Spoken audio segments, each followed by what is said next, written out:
Hello mga kaibigan, mga kapatid, mapagpalang araw ng Miyerkules sa inyong lahat. Narito na naman ang inyong lingkod, Father Bob, isang pari Carmelita.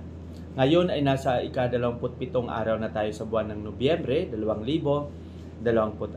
Purihin natin si Jesus, Maria at Jose.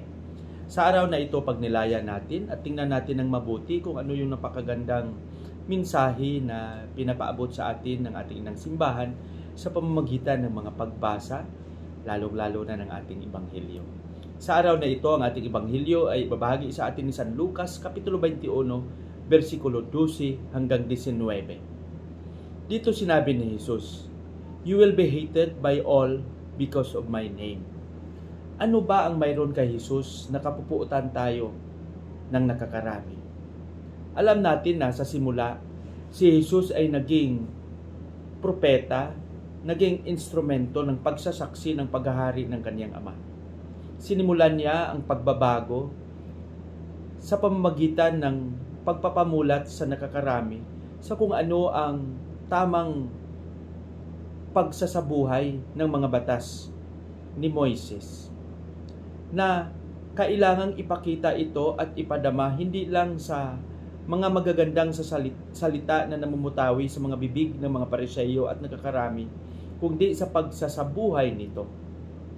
Maipakita na ang paghahari ng Diyos, na ang kabutihan ng Ama, na ang kabutihan at awa ng Ama ay narito na at nandiyan na sa kanilang buhay.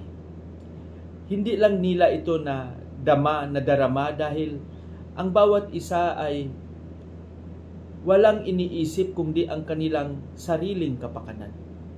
Hindi nila iniisip ang pangangailangan ng nakakarami na naghihirap dahil sa walang makain, dahil sa walang hustisya, dahil sa hindi pagbibigay ng halaga. Sa panahon ni Jesus, marami ang naghirap dahil sa sakit. Marami ang naghirap dahil hindi kinikilala. Marami ang naghirap dahil sa hindi tamang pagpapatawad ng buwis, hindi tamang pagkakilala ng karapatan ng bawat isa. At si Jesus, sa kanyang ministeryo, ipinahayag niya ang kadakilaan ng Ama sa pamamagitan ng pagbibigay kahalagahan sa bawat isa. Yung mga walang boses ay pinakinggan. Ang mga masakit ay pinagaling. Ang kabutihan ang siyang naghahari sa bawat komunidad. At dahil sa marami ring naniniwala kay Jesus, ang naniwala sa Kanya ay nagsimula ring gumaya sa mga pamamaraang ginawa ni Jesus.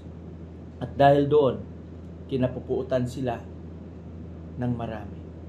Sana mga kapatid, sa ating pagsisimula, sa ating pagsasabuhay ng kagandahang loob ng Diyos, kahit pupuutan man tayo ng mga nakararami, sana hindi tayo huminto na maipahayag at maipadama ang kabutihan ng Diyos kahit sa mga maliliit na bagay na ating ginagawa.